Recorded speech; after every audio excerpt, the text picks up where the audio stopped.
જ્યારે પણ યુદ્ધ જેવી સ્થિતિ પેદા થાય તો શું કરવું?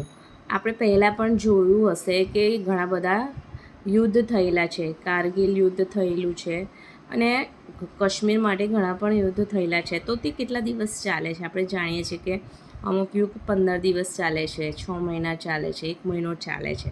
તો આ ડ્યુરેશન આપણે ધ્યાન રાખી અને આપણે ઘરમાં આપણે શું જરૂરી છે સામાનનું લિસ્ટ બનાવવો જોઈએ અને જે ખૂબ જરૂરી વસ્તુઓ છે તેનું પહેલેથી જ આપણે પ્રિપરેશન કરવાનું હોય છે. દાખલા તરીકે આપણે અનાજ જે છે એ આપણે 1 વર્ષનું ભરતા હોઈએ છીએ. ઘઉં છે, ચોખા છે, દાળ છે અને તેલ છે. આ બધું પહેલાં પણ લોકો ભરતા હતા, સંગ્રહ કરતા હતા. અત્યારે હાલમાં બધા લોકો મોલમાંથી મંથલી ખરીદી કરે છે, પણ પહેલાં આવી સ્થિતિ પેદા થઈ ગયેલી છે. પહેલાં યુદ્ધ થયેલા છે, તેમાંથી આપણે જાણવાની જરૂર છે કે એ લોકો કઈ રીતે વ્યવસ્થા કરતા હતા.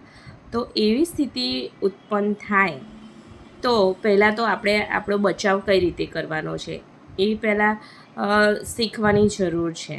કારણ કે આપણે કદાચ જો ઘરમાં રહેવાની સ્થિતિ પેદા થાય તો આપણે હવા, પાણી, ખોરાક ખૂબ જરૂર છે, તો એનો સંગ્રહ કરવાનો છે. આ ઉપરાંત મેડિસિન છે, બીજી ઘણી બધી જરૂરિયાત છે. એનું લિસ્ટ બનાવવાનું. આપણે ડેઈલી શું જરૂર પડતી હોય છે એનું લિસ્ટ બનાવી અને એ આપણે 3 મહિનાથી 6 મહિના સુધીનો આપણે સંગ્રહ કરવાનું હોય છે. બીજી વસ્તુ કે જ્યારે પણ આપણે આવી ઘટનાઓ બનતી હોય છે, બરાબર છે, તો પોતાનો તો બચાવ કરવાનો જ છે, પણ બીજાનો બચાવ આપણે કઈ રીતે કરીએ તેની ટ્રેનિંગ, મોક ડ્રીલ જ્યારે પણ થતી હોય છે તો આપણે એમાં ભાગ લેવો જરૂરી છે અને આપણે શીખવું જરૂરી છે. બરાબર છે. તો આ રીતે આપણે આપણું યુદ્ધ જેવી સ્થિતિ ઉત્પન્ન થાય તો આપણે આપણું પ્રોટેક્શન કરી શકીએ છીએ. ઘણા બધા સિમ્બોલ્સ હોય છે કે ફાયરિંગ થાય તો શું કરવું. ઘણી બધી વખતે લાઇટ્સ પણ બંધ કરી દેતા હોય છે, સેટેલાઇટ લાઇટ્સ પણ બંધ કરી દેતા ઉપરથી, કારણ કે હવામાં ફાયરિંગ થતું હોય તો નીચે લાઇટ્સ હોય તો એના દ્વારા ખબર પડતી હોય છે કે નીચે લોકો રહે છે, બહુ મોટા પ્રમાણમાં લોકો રહે છે. તો ઘણી બધી વખત પાવર કટ પણ કરી દેતા હોય છે રાત્રિના યુદ્ધ દરમિયાન.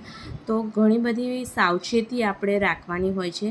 તે જે એક્સપર્ટ્સ જે છે એમના પાસેથી આપણને આ માહિતી મળી શકે છે. તો આપણે બધું નોલેજ પણ લેવું ખૂબ જરૂર છે આવી આકસ્મિક કંઈક ઘટના બને તો.